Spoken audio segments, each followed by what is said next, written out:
Hello student, आप सभी का स्वागत है वाईआर इस क्लास में। आज की इस वीडियो में हम महत्वपूर्ण प्रश्न बताने वाले हैं भूगोल पाठ 4 से। पाठ 4 भूगोल का जो है नाम है कृषि, जिसे बोलते हैं अंग्रेजी में एग्रीकल्चर। आज की इस वीडियो में महत्वपूर्ण प्रश्न बताने वाला हूं। प्रश्न देख लेते हैं और उसका उत्तर हम आपको बताएंगे। प्रश्न है कि कपास की खेती के लिए उपयुक्त तापक्रम, वर्षा एवं मृदा का उल्लेख कीजिए। इस प्रश्न को समझते हैं, इसमें क्या कह रहा है। ये कह रहा है कि कपास की खेती क्या होता है। कपास मतलब वो होता है जो आप लोगों ने देखा होगा, ठंड जब पड़ता है तो हम लोग जो है रजाई वगैरह निकाल लेते हैं, तो रजाई में क्या डाला रहता है अंदर, रुई। तो रुई जो है कपास से ही बनता है, तो कपास की खेती किया जाता है, वहां से ही रुई जो है बनता है। तो कपास को अगर हम आसान भाषा में समझें तो रुई की खेती। तो मतलब कपास की खेती के लिए उपयुक्त तापक्रम, तापक्रम मतलब कि जब कपास की खेती किया जाए तो जो तापमान कितना होना चाहिए, वर्षा वर्षा कितना होना चाहिए, एवं मृदा, मृदा मतलब मिट्टी, मिट्टी का उल्लेख कीजिए। मतलब कि जब कपास की खेती किया जाए तो तापमान कितना होना चाहिए, वर्षा कितना होना चाहिए और मिट्टी किस तरह का होना चाहिए, जिससे कि कपास की खेती अच्छे तरीके से हो। तो यही चीज़ हमें जो है उत्तर में लिखना है। तो स्टूडेंट, उत्तर हम जो है इस तरह से लिखेंगे। कपास का मूल स्थान भारत को माना जाता है। इसका मतलब ये हो गया जी कि भारत जो है कपास का मूल स्थान है, मतलब यहाँ पे कपास की खेती बहुत ज़्यादा होता है भारत में। तो वही चीज़ लिखा है कि कपास का मूल स्थान भारत को माना जाता है। भारत से कपास का पौधा चीन तथा विश्व के अन्य देशों में पहुंचाया जाता है।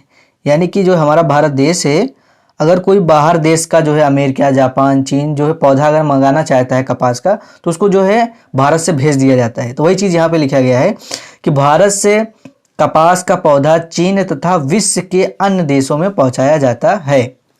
आगे, इसकी खेती के लिए उपयुक्त तापक्रम, वर्षा एवं मृदा का वर्णन निम्नलिखित है। यानी कि इसकी खेती के लिए, इसकी किसकी मतलब कपास की खेती के लिए उपयुक्त मतलब तापक्रम मतलब तापमान, वर्षा मतलब वर्षा बारिश, एवं मिट्टी ये कहे या फिर मृदा कहे का वर्णन निम्नलिखित है। मतलब नीचे लिखा गया है।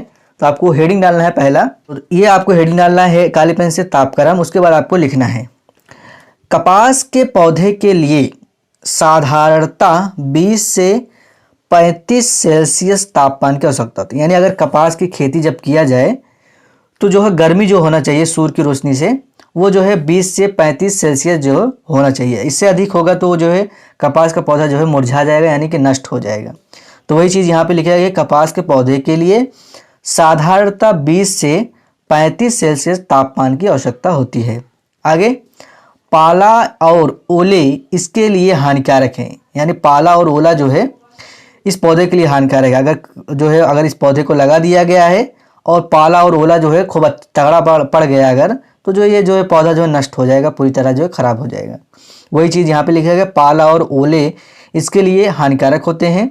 अतः इसकी खेती के लिए 200 दिन का पाला रहित मौसम होना चाहिए। मतलब पाला जो है 200 दिन का लिए जो होना चाहिए, यानी कि एकदम नॉर्मल होना चाहिए, एकदम तगड़ा वाला नहीं होना चाहिए। अगर तगड़ा वाला हो जाएगा तो तब भी ये नष्ट हो जाएगा। मतलब नॉर्मल जो है पाला पड़ना चाहिए, कितने दिन के लिए, 200 दिन के लिए। वही चीज़ यहाँ पे लिखा गया है कि इसकी खेती के लिए 200 दिन का पाला रहित मौसम होना आवश्यक है। तो ये हो जाएगा क्या, तापमान में, तापक्रम में। तापक्रम हेडिंग आपको डालना है हेडिंग से, और उसके इस तरह से आपको पूरा लिखना है। अगला हेडिंग आपको डालना है वर्षा। इसमें आपको क्या करना है, ये हेडिंग डालना है वर्षा काली पेन से। उसके बाद नीली पेन से आपको लिखना है कि कपास की खेती के लिए वर्षा कितना होना चाहिए, कितनी ज़रूरत होती है कपास की खेती। वही चीज़ आपको लिखना है इसमें कि कपास की खेती के लिए 50 से 100 सेमी वर्षा की आवश्यकता होती है। ये तो सिंपल भाषा है, मतलब 50 से 100 जो है सेमी वर्षा आवश्यक होती है, मतलब इतना होना चाहिए, तो जो है कपास की खेती अच्छे तरीके से होगा।